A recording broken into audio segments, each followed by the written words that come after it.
nag-iba talaga, nag-iba. And then, So, nasa you still take yung mga maintenance, Doc, or... Ay, nakatago na po. Sorry sa mga doktor ko, but pag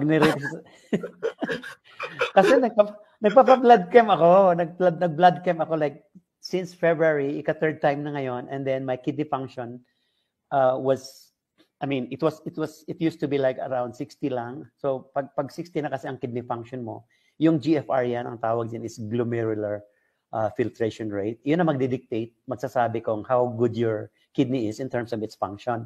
And it was like as low as 60. Pero nung nag-barley ako after 3 months, it was 97. Wow.